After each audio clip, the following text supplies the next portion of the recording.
views and opinions expressed in this program are those of the participants and do not necessarily reflect the views of Bronxnet or the program underwriters. Hi there, welcome to Open, the show that opens the Bronx and the rest of the world to you. I'm Gary Axelbank, and today we will update you on what's happening in and around our borough. Coming up, we'll update you on the latest in politics. Afterwards, September is National Preparedness Month, and in commemoration of the annual Disaster Readiness Campaign, we'll share tips and advice on how you and your family can prepare for a natural disaster.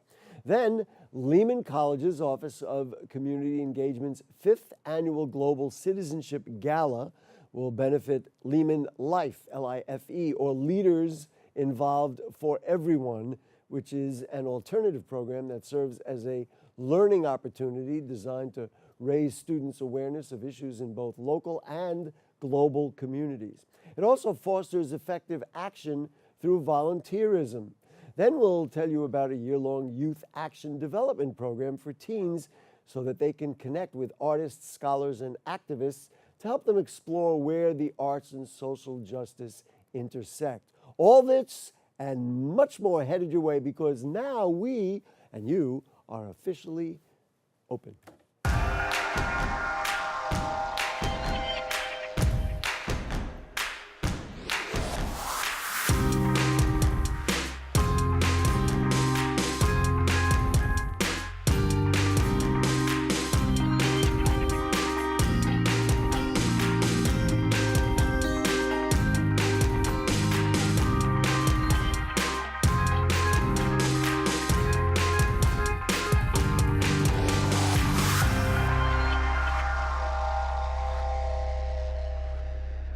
Hi there, I'm Gary Axelbank. Today is Wednesday, September 26, 2018, and you're watching Open, a live program that brings the Bronx and New York City straight to you. We also want to welcome our viewers on Manhattan Neighborhood Network, as Open is now being broadcast live simultaneously on MNN's channel. You can stay connected to us via Twitter at Bronxnet TV and also on Facebook at Open Bronxnet Television. A lot has been going on through the past week, and we will take you through it with our Bronx updates. We have a couple of different ones.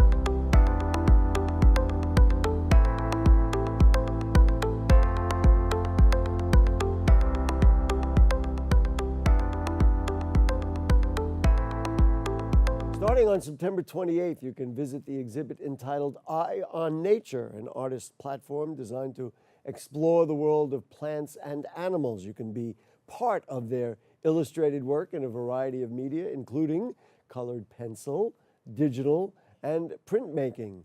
The artists use botanical and natural science methods where the subjects are rendered to artistically portray a species.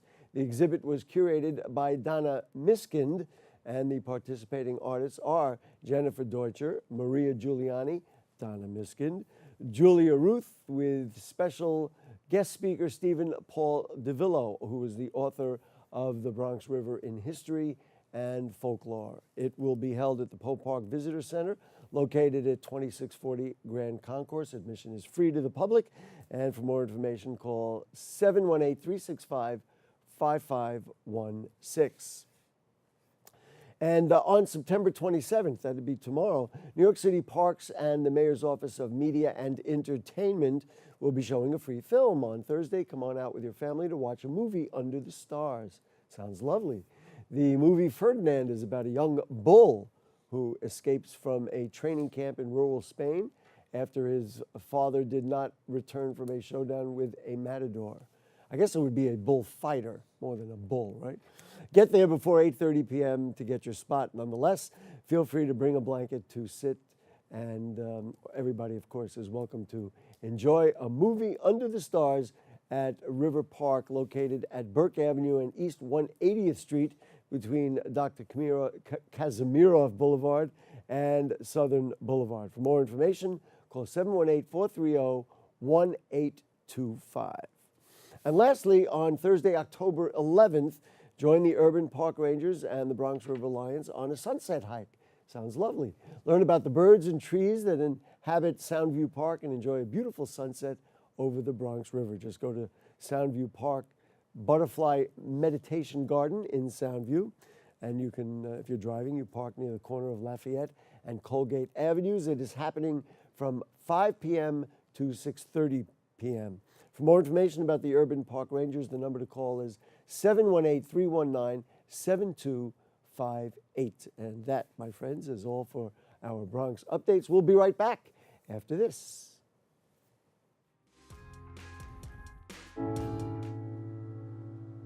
I guess sometimes things just happen. Devastating things. Your whole world changes in an instant.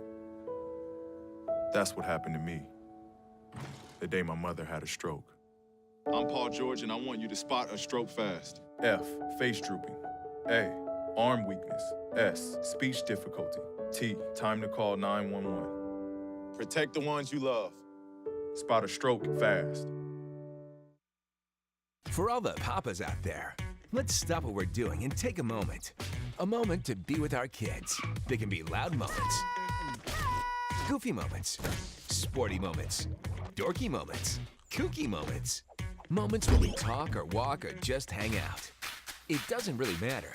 They all count because every time dads take a moment to be with their kids, well, it's pretty momentous. So let's all take a moment to make a moment today. So, I'm kind of new here, but I've noticed a trend. My human does this funny thing where she goes around and gets all my toys, and then she hides them in that basket by the door. But it's always the same basket, and it's always in the same place. And then she acts so surprised when I find them, but, she's putting them in the same basket. Again. It's like, hello, that's where you put it last time. You were the worst at hide and go seek. Behold, the angry giant. Behold, the angry giant. Behold, the angry giant. Behold, the angry giant. It only takes a moment to make a moment. Take time to be a dad today. All right, nice to have you back with us. So what is happening in the political world? Ongoing delays in the MTA, Cuomo and the Working Families Party, and a lot more. And it is my pleasure to bring on the telephone Michael Benjamin, who's the associate editor of the editorial page of the NYpost. Nice to have you with us, Mr. Michael. Good to talk to you. Good morning, Gary. Always good to talk to you. Before we even begin, I guess we're going to congratulate both of us. We were selected by City and State magazine to be in their Power 50. What number are you? You're somewhere down in the zeros there, right? Where are you? Right behind you and Michael Nabi at number 29. Yeah, it really is. It's a nice honor. And listen, both of us do what we do because we love what we do, not because we want to be ranked or rated. But it's a nice thing to be recognized. I'm sure you feel the same way that I do, and I know that Executive Director Michael Nabi feels that way. Yeah, I feel that way, and I'm also happy for a number of the community-based organization leaders that made the list because they do so much more for our borough. Yeah, and they really drive the borough. Listen, do you take the train? Do you take the train to work? How do you get to work? Yes, I do, the D train. Are you finding, like a lot of people are finding, that the trains are still in bad shape despite the glowing evaluation by the MTA the other day? Well, I'm not really riding that much in rush hour. So my subways aren't that crowded. Yeah, there are some delays, but they're manageable. And I use the transit app, and I can tell when my train is coming. Usually, the train does arrive on time. Again, I'm not traveling, during the morning rush between 6 and 9, so it's probably a little different experience for me. Yeah. But I know coming home in the evening, yes, the trains can be crowded. Even more so coming home on a night the Yankees are playing. Well, that goes without saying. I saw some of the numbers. I don't really have them in front of me, but the percentage of delays, I think it was something like 60,000 trains delayed. No, it went up over this time two years ago before the Subway Action Plan went into effect. So in a sense, they went backwards in that regard. Now, I know they're making progress in doing some station renovations. My home station on 167th Street in Grand Concourse, that's closed right now for renovation. So that's going to be helpful to folks who live in my community and other communities where their stations are closed for renovation. Those cosmetic changes, are uplifting for passengers, but passengers really want to get to work on time. They want their trains to be reliable. They want them to be clean. And those things they're working on. I'm hoping that Mr. Byford, as we said in a post editorial today, that he needs to move a little bit faster. He said to us that in 6 months when we met him in last May that we'd see visible changes, and we're looking forward to seeing those visible changes, which would be reductions in delays. Cars that are cleaner. Stations that aren't falling apart or flooded when a heavy rain comes. I think that some of the problems with stations people would tolerate if the trains were on time or if they didn't end up sitting, somewhere along, on the number 1 side or the 2 and 3 between 96th Street and 42nd Street, and all of a sudden they're sitting there for 25 minutes with no place to move. I think that was my experience. That was my experience yesterday aboard the number 3 train. Right. We were stuck at 116th Street because there was a disabled train at 96th Street, so we sat maybe 15 minutes. And, of course, I was late to work, but yeah, that happened. Yeah, and you mentioned it, and actually my home station on the number 1 train is also being renovated, and it's going to be closed for, I don't even want to think of how long it's going to be. And it becomes very hard. The same thing with the construction of roads. It becomes very hard if you're stuck in traffic and say, oh my goodness, all this construction. On the other hand, hopefully when the construction ends, it'll make things better. And I guess the same thing would be the MTA, and I guess that promises what they're relying on as they go forward. Exactly. That's what Byford is saying. But he's also right. He needs the mayor and the governor and the legislature to step up to the plate and make the proper contribution if we really want to accelerate the repairs to the subway system. The mayor's going to have to and the mayor and the governor set aside their egos and work together for the benefit of New York City commuters. And actually, when you work in the subways and the buses, you're also improving the business climate. Well, there's no question about it. And actually, some of the dialogues that I've had with electeds and people who are looking to be elected officials in the Bronx, they've talked about the importance of transportation. And you're like, well, with housing and all these and poverty and all these other big issues, why is that important? But I think about myself, the times that I'm stuck in traffic or the times that I'm delayed on the subways, I'm like, it's like burning money. You really want to have a productive society, and you can't have that if people are sitting in traffic or on a delayed train. I mean, there's no question about that. And hopefully one day they can improve the interborough transportation network, because getting from one place to another in the Bronx is hard. It's hard to do. Getting from the Bronx to Manhattan, is pretty simple, but getting from let's say Riverdale to Throgs Neck, it's complicated unless you're in a car.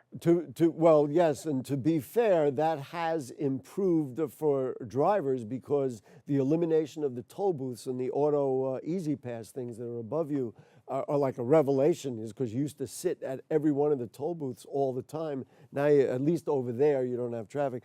Michael, let's just shift gears here and talk direct politics. I'm not aware of this conflict or question between the governor and the Working Families Party. So why don't you fill us in with that, and so we can get some understanding of what the dynamic is. Well, that conflict goes back at least 4 years. Right. In 2014, the Working Families was concerned about giving their nomination to the governor, but Mayor de Blasio, a close ally of theirs, convinced them to give him the line. They did. When the governor was elected, he sort of turned their back on the Working Families Party and their issues. So this year, they decided they were not going to offer him the line. They gave a line instead to Cynthia Nixon and Jumaane Williams, who was running for lieutenant governor. Now that both have lost, the Working Families Party has to determine whether or not they remove them from the ballot, which is a bit complicated, and then replace them with Cuomo Hochul in hopes of not splitting their progressive vote and allowing Republican Mark Molinaro to possibly win, and also to avoid any future fights with the governor, and also for the party to retain its official ballot status. They need 50,000 votes in a gubernatorial election, and so they have to weigh that. There are members of their state committee who are opposed to turning over the ballot line to Cuomo Hochul. They want to stick to their principles. They believe Cuomo has not been a true progressive, and they want to stick with the Nixon-Williams ticket. Even if they don't run actively, they still think they can get them 50,000 votes that they need, and that they won't necessarily cause Cuomo to lose to let's say Mark Molinaro, the Republican nominee. There's a lot of machinations that you just talked about in there, but to me, the bottom line is, and it's hard to deny, Andrew Cuomo is a master politician, because here is somebody who, his father, and initially he had reputations as being really liberal-minded and progressive-minded. And the fact is, if you evaluate his record over, during his tenure as governor, he certainly has shifted to the right in many cases. Yet all of his campaign material was, anti-Trump. We are the antidote to Trump, almost casting himself as a progressive, which he's really not. He's just able to keep all those plates spinning at the same time. And given the alignment you just arranged, he's still playing with the Working Families Party with a chance to even get that line. A master stroke of manipulation, I think, political manipulation. But he claims that he's not seeking it outright. He says one thing in public, and his team does other things in private. But publicly, he's saying he's not looking for their line. I'm certain he would love to have it. I'm hoping that the Working Families, stick to their principles, and they retain the Nixon-Williams ticket, and I think they'll still get their 50,000 votes. And we want competitive democracy. Well, you do that by having multiple candidates on the ballot line. I don't disagree with you, and I have to say you just reinforce what I said, because he says he doesn't really want it, but then, of course, if he gets it, it's very cleverly aligned. Michael, I will be attending this evening the City and State event. Will I see you there? I'm going to try to get there, but we tend to work late until 6:30, 7 o'clock on getting our editorials prepared for print and to go online. So I may miss it since it's up in Waves Hill. And Waves Hill is not close to a real subway line. I was just going to say, if you get stuck on the trains, you might end up being late. So then, accepting the award on Michael Benjamin's behalf will be Gary Axelbank. Thank you very much. Much appreciated. Michael, have a great day, and we'll see you in the paper soon. Thank you so much. All right, Gary. Thank you. Take care. All right, we're going to take a quick break. We'll be back with much more on Open right after this. Chiru has no choice. She and millions like her walk miles a day for dirty water. But together, we can end their walk by providing clean water close by. Instead of spending hours walking to get water that makes them sick, girls can be in a classroom, and moms will gain back time to care for their families. Sons and daughters can grow up strong, finally free of sicknesses. It's true. When you just add water, you change a life. Learn more at worldvision.org.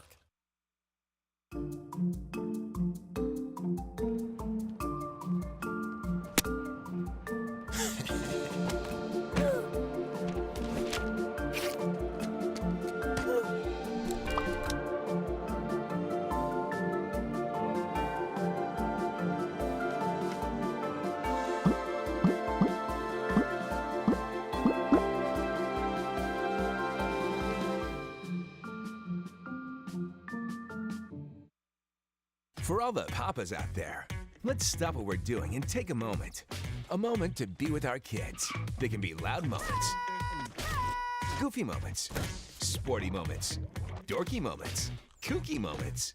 Moments where we talk or walk or just hang out. It doesn't really matter. They all count, because every time dads take a moment to be with their kids, well, it's pretty momentous. So let's all take a moment to make a moment today. How can I help my daughter with her reading? Searching for help with Dachshund reading. No. Let me try.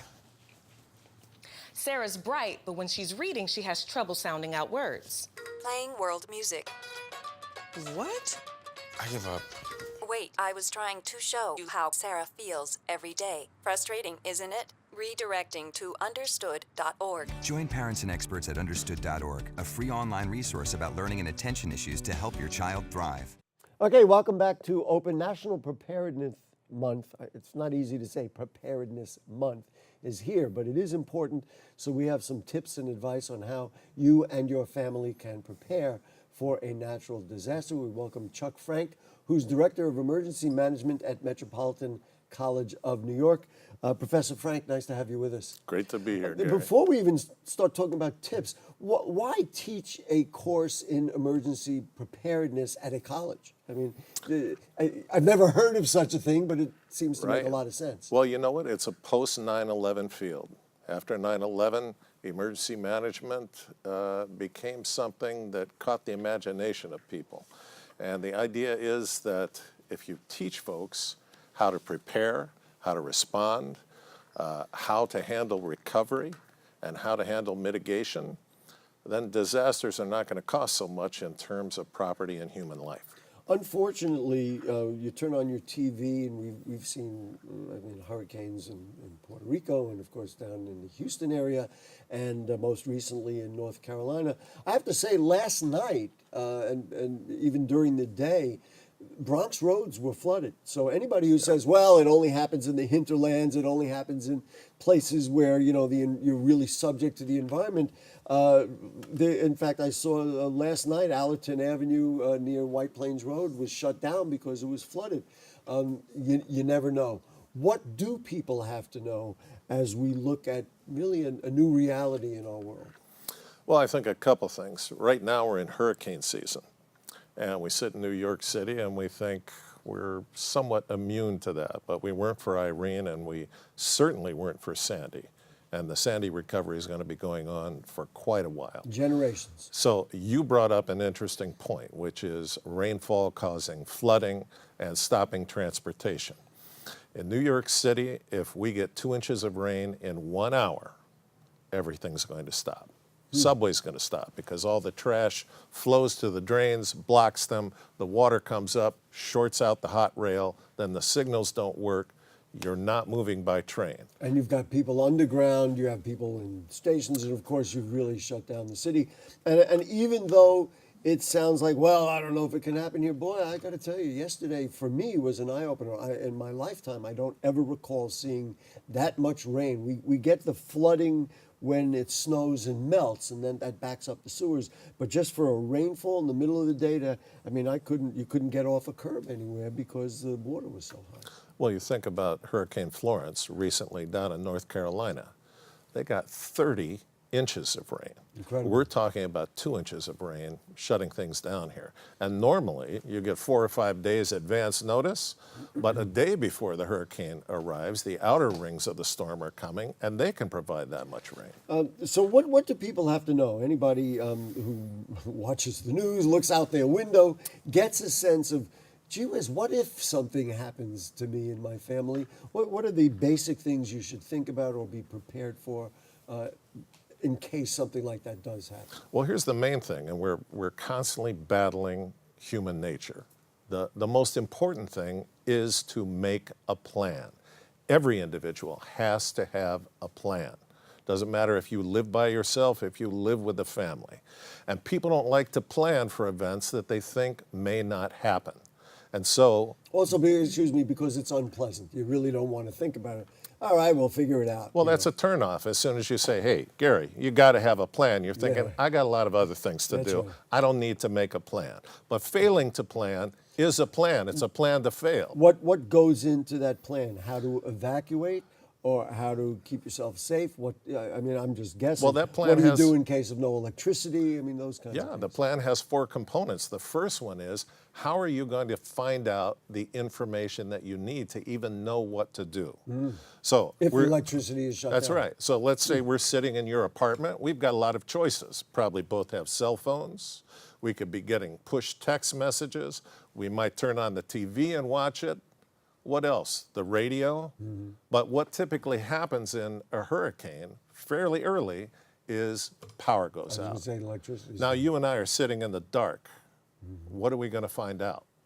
Or how are we going to find out? And how do you find out? Now, I realize the cell phone could still work, assuming it's got power. That's right. Which will be of if you can't charge it up, obviously, it's not going to last. So it'll work for a while. Right. Right. So then you're saying, well, I'll stay here in my house. I'll hunker down. So what do you do? Or is there an answer? There get a big sign that says help and hope a helicopter sees, which is somewhat realistic. There's an answer, but even deciding to stay at home, what we call sheltering in place, that requires a plan. I mean, you've got food in your fridge, but if there's no power making that fridge cold, that food's going to be good for how long? Cans of tuna fish, peanut butter, and those kinds of things. Right, all non-perishable items. Water is a significant item. Most of the time, people don't plan to have water. And then if you haven't planned and you're in your home, now maybe you're thinking, well, I'm going to have to go.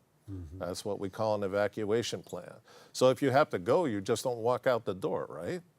So you I thought have something with you. You got to have something. The go with bag. They call it the go bag. So this morning I thought, well, I'll bring my go bag, right? Because you mentioned our campus up in the Bronx last year. They did a great program on readiness, and a guy named Hakeem Yamadi, who's like the godfather of emergency manager up here in the Bronx, he organized it. He said, please come, and he gave me a go bag. So I filled that thing with all kinds of great stuff, and this morning when I'm leaving the house, You forgot it. I can't find it. Oh. I can't find it. Boy, you are just Okay. subject to what you're recommending. You've got to know where it is. Yeah, and guess who did have a go bag? My wife. Oh, so she... My wife, right? She lives with an emergency manager. So I grabbed my wife's go bag because I can't find All it. right, we don't have a ton of time. How much time do we have? A minute or two. A minute or two. All right, Okay. so let's look at the first thing you said. First thing is a radio. This. I'm going through it real quick. A radio, but this is a radio that you can fire up with a crank. Doesn't need batteries. Wow. What's in that thing? This looks like A your rain medications. jacket. This is medications. Rain jacket. These are bank statements. This is a copy of the license of the credit card. This also looks like more medications. Okay, so be prepared to bring medications with you. Look at this thing. This is really well done, folks, by the way. Okay, this is mine. She shouldn't have this. Okay, so We've unveiled it.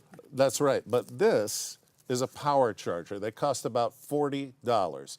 You can charge a dead phone with this in 15 minutes. And that's how you get the information. And that's how you keep power running in your house. You could run a laptop off this for several days. Which would be unbelievable. The other thing, two things I want to mention. One is I don't see a flashlight, a simple flashlight. It's right here. Oh, it's there on it the is. end of It's this. on the end of that. Wow, what a handy dandy item that one is. No, this is a great item. The one last thing I want to bring up, many people in the Bronx are apartment dwellers. Now, I happen to live on an upper floor, and I always think to myself, gee, if there's flooding, I mean, I'm not going to get flooded out. I mean, Right. the whole world would have to be flooded out to reach me all the way up on the 14th Right. floor. But electricity will go. Once the electricity goes in my building, the water goes because the water pumps are all electric. Elevators. And elevators certainly go. Right. And one thing I want to add before we let you go, Professor Frank, if you have people who are infirmed, who are senior citizens, even children, those even more so than maybe you and me really need to have a plan, right? Well, they goes need, without saying. They need a plan, and other people who live nearby in that building need to take some responsibility to say, hey, if this happens. My wife and I had this. We have two 90-year-olds that live a few floors below us. Those people we're going to go check on. We all got to work together. Professor Frank, people can register for the course. They can contact Absolutely. Metropolitan College of New York. This is right now more and more important. We thank you for bringing it to us on Open. It's my pleasure. Thank you. Thanks Great. a lot, Gary. Fantastic. We're going to be back. I've got a lot to think about now. We'll be back right after this.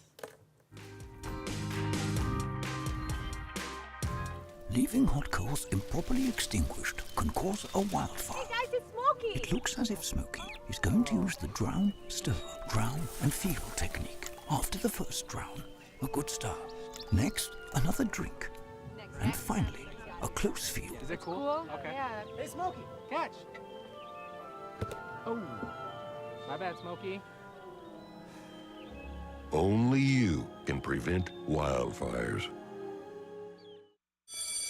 Open up your books to page 360. Did you just look at your phone while you was in class? You played yourself. Talking about inspirational quotes. You gotta believe in yourself. Don't ever play yourself. The key is to make it, so make it.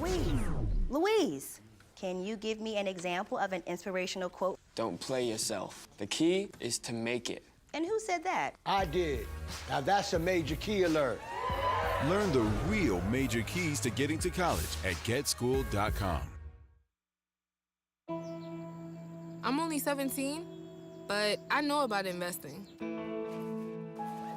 Believe in something, buy shares in it, watch it grow. So, what if you could invest in the future? The future of kids, like a stock. Not the kind of stock that's about making money, but a stock for social change. A whole new kind of investment called Better Futures. When you invest, it helps kids go to college. I could be one of the first college graduates from my family, the first philanthropist from my neighborhood. And if I'm the first, then maybe there's a second and a third. Believe in us, invest in us, watch us grow. My name is Sydney, and I'm your dividend.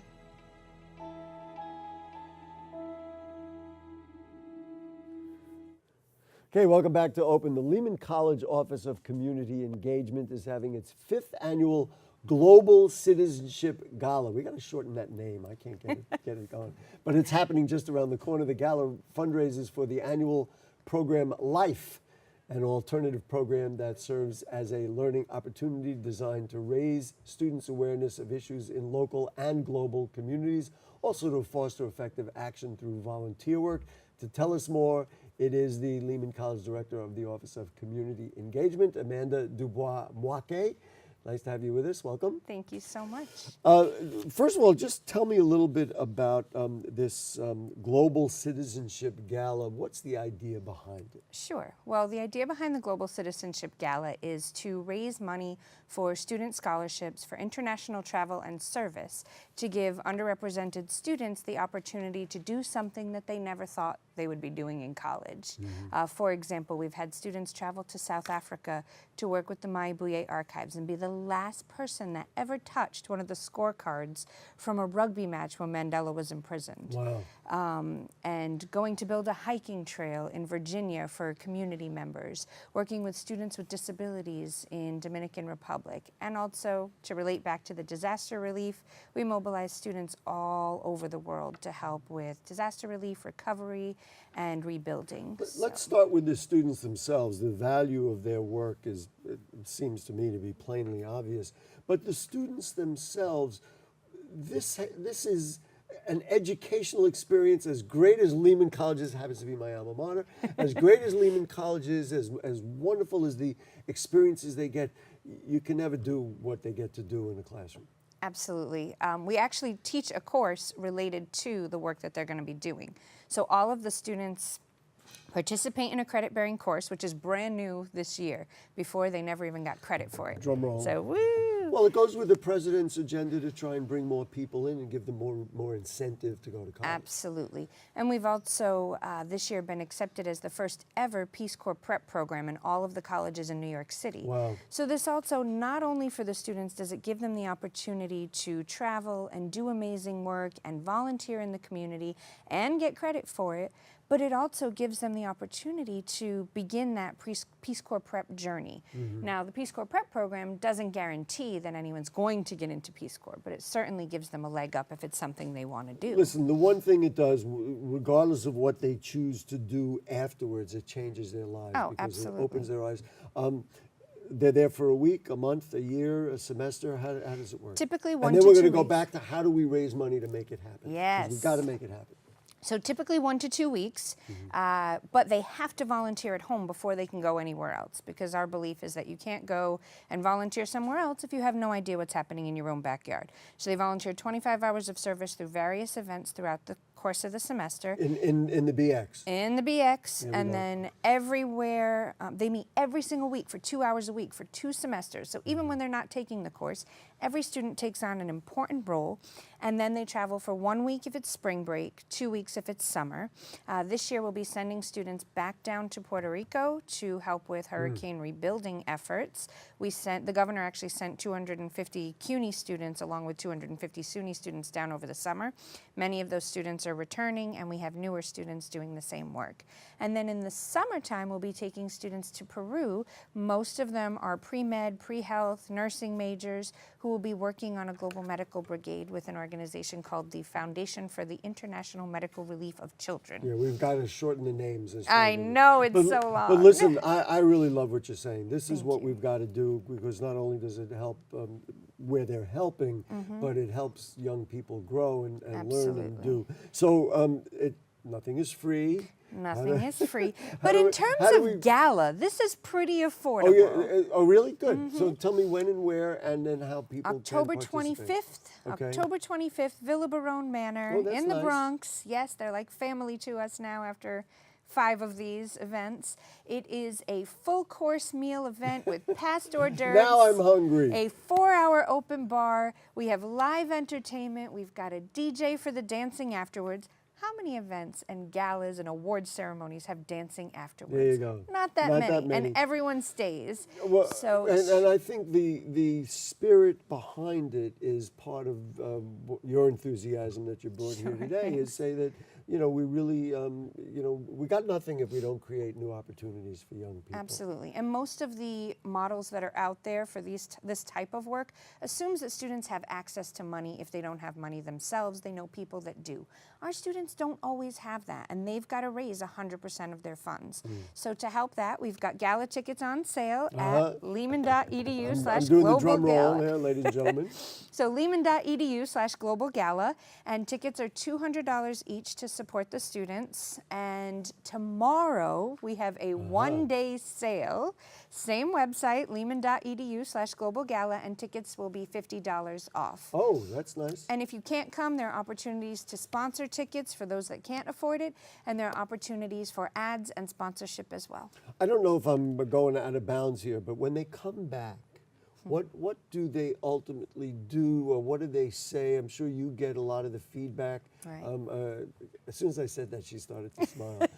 Right? It's amazing, right? Yeah. They come back and go, oh my goodness, this was amazing, right? Right. I mean, things change from something as small as not leaving the water running while you're brushing your teeth because you've recognized what it means to need water and have to walk miles for water. Goodness, now you just made me feel guilty.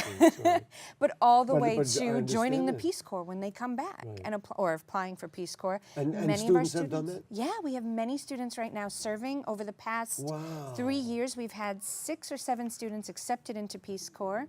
And we have our Peace Corps returnees that have come back that are helping to shape the new program that we have on campus. That really is exciting. So, for people who believe in our young people, that's number one. Number two, if you believe in education, that's, right up there. And then also if you believe in giving, experiential experiences for students. And then, of course, if you believe that it's your role to support these things, and I'm going to get it wrong, the Global Citizenship Gala is just for you. Again, let's do the website, and then we're going to say goodbye. Sure. Lehman.edu/global gala. Any amount of support is appreciated, so thank you. The director of the Office of Community Engagement at Lehman College, Amanda Dubois, thank you so much. Of course, Thank you for fighting for not only our kids, but for people all over the world. Thank you so much. All right. Pleasure. We are going to take a break, and then we'll be back, of course, with more. Well, Thomas, you've got prediabetes. But with more exercise and a change in diet, it can be reversed. I've tried exercising. It just makes me hungry for bacon. I love bacon, too. And who really likes to exercise? Not me. Me neither. Nobody. So we're good? What? Oh, you still have prediabetes. Big time.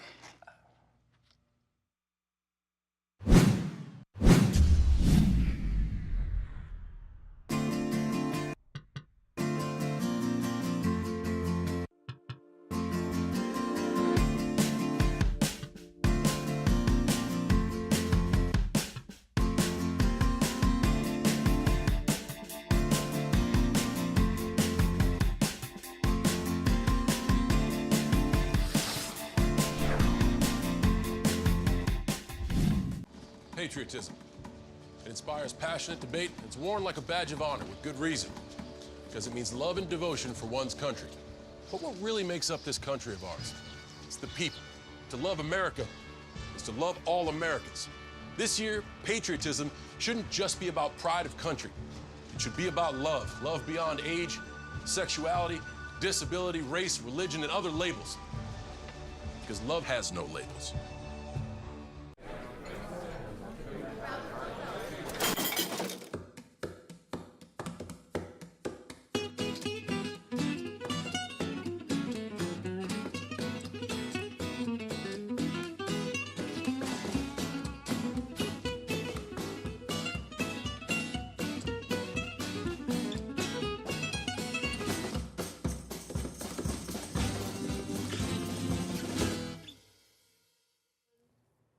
A year-long Youth Action Council develops a program for mentoring teens by connecting them with artists, scholars, and activists so they can explore where the arts and social justice intersect. To tell us more is the no longer empty manager of education programs, Mica Le John. Nice to have you with us. Hi, Mica. Mica, Yeah. I'm so sorry. That's okay. She told me beforehand, and it was only a matter of time before I mispronounced it. Mica, nice to have you with us. Thank you for having me. Let's just start with, to lay it out there. What is no longer empty? And then let's bridge into this concept of merging arts and social justice. Absolutely. So No Longer Empty curates site-responsive and community-centered art exhibitions and education programs in unique spaces all over the city. So we've done work at the Bronx Courthouse, we've done work at Kings County Hospital in East Flatbush in an unused emergency waiting room. And so our model really looks at engaging with the community from the very beginning and having a collaborative curatorial model and then building education programs and then a larger exhibition from there. Who participates in those programs? Young people from the ages of 14 to 18. We also have a program called Art Zone that's a sort of community think tank. And so it's a collaboration between elders over 60 and teenagers, so it's intergenerational as well. You know, when you step back and you look at the news and you watch our kids who are 14 to 18 years old, you don't see young people who say, hey, I want to participate in a program like this. I want to do this. I believe, and you tell me if I'm wrong, that guess what? Kids really do want those opportunities and really do want to participate. How difficult is it to get them to be part of programs like the ones you're putting together? I think the biggest difficulty is not actually getting young people to be engaged in being part of the programs, but actually reaching them. I think that there's such a plethora of programs that are offered, and there's so many opportunities, and it's just really hard to find young people who have the time to do all of the things. Especially for our programming, we just finished a Young Exhibition Makers program in East Flatbush. We had 24 young people curate 6 small gallery spaces within a larger exhibition around social justice issues. And the passion of these young people when talking about Black identity, community violence, mindfulness, and what that means to them is outstanding. And this does feed into what I was suggesting just a moment ago, that they know there's a problem. They, you know, like all of us, I know when I was younger, we wanted to find ways. I mean, I go back a long time, so we protested the Vietnam War and other things we felt really strongly about. Now it's a lot more difficult to find avenues to get that, social action together. Talk to me about how you merge the arts. This is how we presented the segment, how you merge the arts with social justice. Give me the whole thing. I mean, I don't want to make assumptions. We'll let you talk about it. Sure. So as No Longer Empty sort of been growing its model, we've really wanted to focus on engaging with alumni, but also more young people in a more broad sense. And so Youth Action Council is a new initiative we started this past September, so a few weeks ago, that runs September through June, and it engages with alumni from our programs. This year, the cohort is 11 students, really learning about how the arts are a tool for activism. So they meet bi-weekly. Each month has a different theme, so from storytelling to critical thinking and questioning and understanding what is activism, to climate justice, to feminism, to immigration and migration, and understanding these larger concepts. And so really engaging with activists, with scholars, with educators, artists, those who do all of those things, and learning more about these issues, creating events, doing programming around all of those. To me, it gets right into the nature of communication. So you feel this way about this particular issue, whatever it is. How are you going to say it? And you say, well, I protest this, but if you just say it, it doesn't work. Find a way to make it communicate, right? Exactly. That is what we want to do. Yeah, finding avenues for young people. And I think we with social media and the ability to say things on the internet, young people feel they have somewhat of a voice, but very much they can't vote. They aren't seen as being adults. Yep. So very often they're left sort of in this in-between stage as teenagers who have voices, who have thoughts and feelings and are passionate about things. And so it's finding outlets for them to actually talk about them. And to me, it's much like the last segment we just did. It's about changing lives and changing attitudes. So a youngster who says, you know, I really felt strongly about this, and then is part of a larger group that's creating some sort of artistic installation or whatever it is. You use the word curatorial. I thought that was an interesting word to use. They do that, and then all of a sudden they say, wow, there is a way to move mountains, so to speak. Exactly. You have an event coming up, not right now, but in the spring, that supports all this. We may as well promote that for you. Sure. So the group will be creating an event sometime mid-March, and we're interested in partnering with different organizations, youth leaders, young people all across the city as sort of a cross-borough, multi-organization event. So it's going to be a combination of groups who can set up tables and talk about their programs, young people leading workshops, leading youth artist panels, art installations would be great as well. But we're totally open and looking for anyone who's interested in partnering with us to join in. You know, I just love the idea of challenging the notion that I brought up initially, and that is that kids don't care, that kids don't want to be part of. I think in this day and age, given the political climate that's out there, given the challenges, I just think that giving them these kinds of opportunities, and I love the concept of no longer empty, and filling it up with activities for young people is really what we've got to do, not less of, but more and more of. Absolutely. So the event, how do we get in touch with you, and how do we make that happen? So visit the website nolongerempty.org. There's an education page. From there, Youth Action Council, and the email address is there. Great. Mica Le John, thank you so much. Thank you, and really, I hope you'll come back and maybe bring some of the young people with you so they could show us some of the stuff they've been doing and show us how together we are all going to do good things in this world. Sounds good to me. Thank you. All right. We are going to take a break. We'll be back. More Open. Don't go away.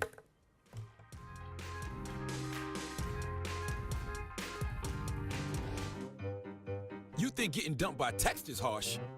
Try getting dumped by a tennis ball. My ex-owner drove me out to the woods, yelled fetch, and by the time I brought the ball back, he was gone. Yeah, I was pissed. But the folks at the shelter helped me let go of my anger. I learned coping skills, like taking it to the hole. Boom! Now I'm ready to fetch again. But how about I throw and you run and get it? Maybe you can make retirement happen.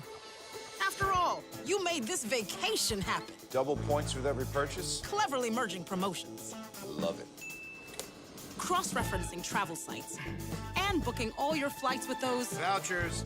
I got us bumped. They were like, oh. But now they're like... Aloha. You aced this vacation. Now get the tips you need to get on track at aceyourretirement.org. So, I'm kind of new here, but I've noticed a trend. My human does this funny thing where she goes around and gets all my toys, and then she hides them in that basket by the door. You know, but it's always the same basket, and it's always in the same place.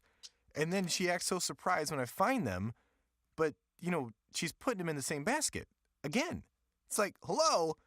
That's where you put it last time. You were the worst at hide and go seek.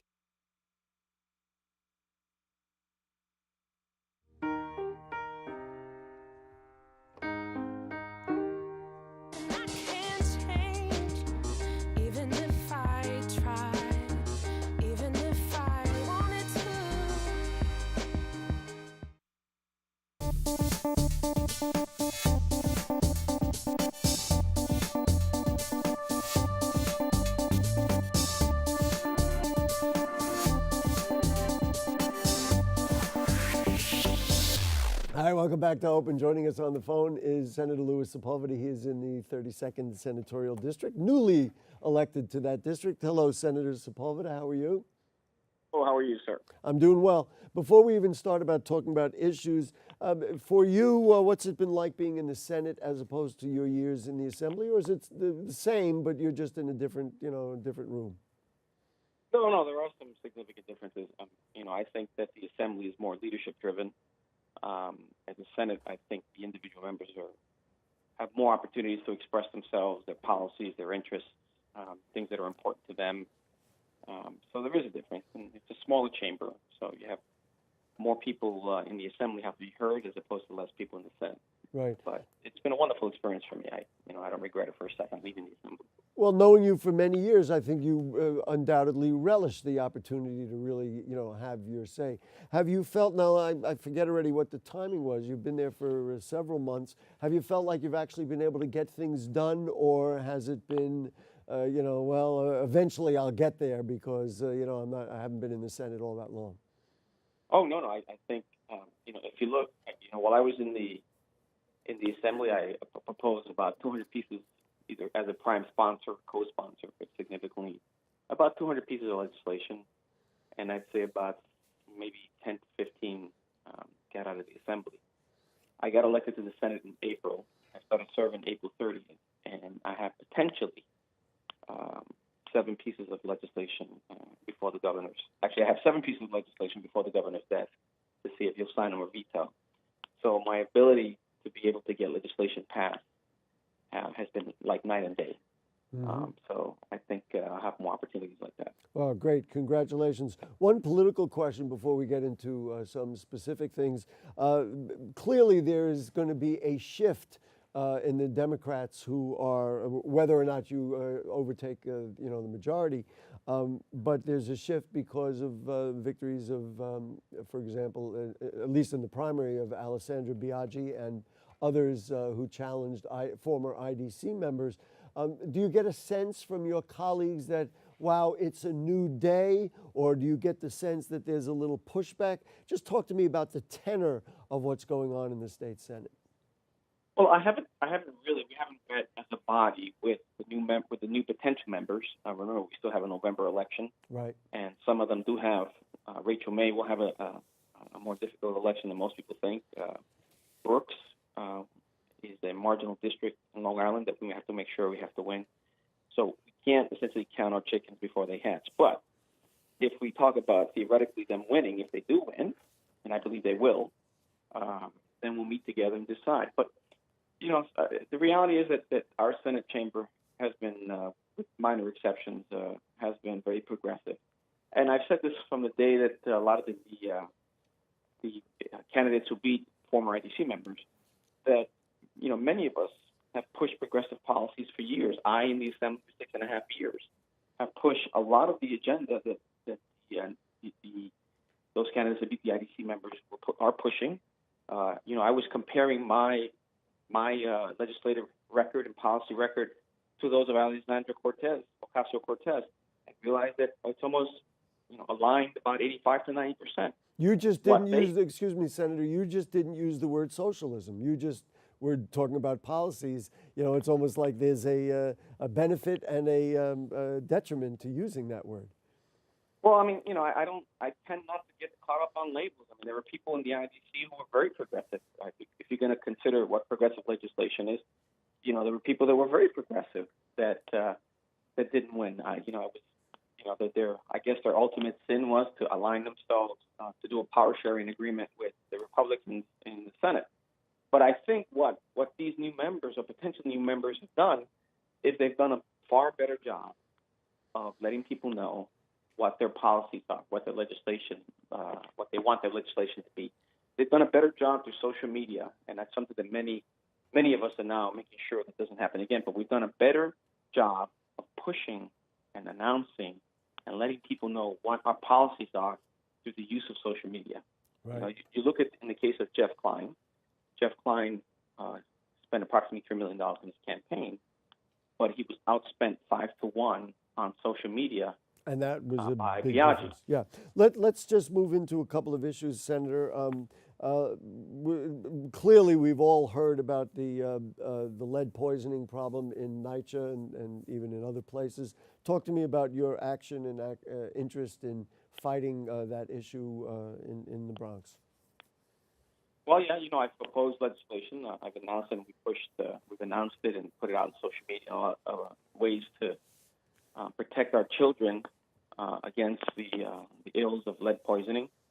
Kids they receive examinations with their doctors up until the age of 3. After that, they don't. It's not mandatory, so we're going to make it mandatory that children that up until the age of 10 get tested for lead poisoning. It's very important. Because you know that lead poisoning can cause all kinds of manifestations of lead poisoning are terrible. They cause educational problems, health problems, and it can even cause death if not taken care of immediately.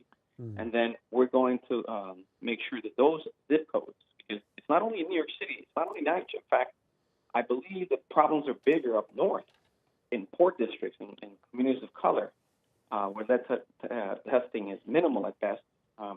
We're going to make sure that those zip codes that, in fact, have a high level of lead poisoning situations among children, that those zip codes get additional attention and resources.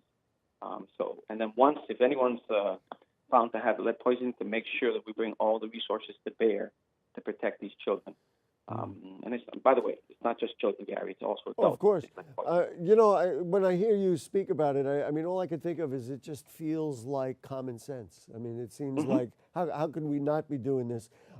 Give me one, we're just about to run out of time. Give me one item that's on your agenda that you haven't publicized, that's not out there yet, that as you look at January 1st, when you start a new session, that you're going to say, this is what I really want to see, not only you do, but the entire Senate get behind? Well, you know, it's difficult to pinpoint just one, Gary, but right now, if we look at making voting in the state of New York a lot easier, change a lot of our arcane laws, make it, you know, bring, you allow early voting, allow registration in multiple areas to make it easier rather than more difficult to vote. But of course, you know, everything for me begins and ends with increasing the level of education, monies for education in the state of New York, because that's, you know, if kids get a better education, they get a better start in school, that cures a lot of the evils, the social evils that we have in our society. So that's something I'm going to be pushing. And also, we're pushing criminal justice reform. You know, I'm pushing to legalize marijuana because I think recreational use of marijuana is necessary in the state of New York. We have 9 states that have already done it, and there's no reason Canada has done it, and a lot of other countries are going to do Senator, it. we're just about out of time now, and so we got to run, otherwise we'll be off into the next morning. But thank you for your time this morning. Continue good luck, and I guess you've got an election coming up. Technically, are you going to be opposed? Do we know? Oh, sure. I have an opposition on the Reform Party and the Republican Party. All right. Well, continued good luck and good luck in your campaign, and we will see you, assuming you do get reelected. We'll see you on the other side. Thank you so much. Have a good day. Thank you. All right. There he is, Senator Louis Sepulveda in the 32nd Senatorial District. You know what happened during that segment? We've come to the end of the show. Oh, well. We want to thank all our guests for joining us and for the viewers for tuning in. If you missed any part of today's show, you can catch the re-cablecast at 5 and 10 p.m. on Optimum Channel 67, Verizon Fios 33. Of course, you can always watch us 24/7 on the web at bronxnet.org. And so guess what? We are no longer open. See you next time.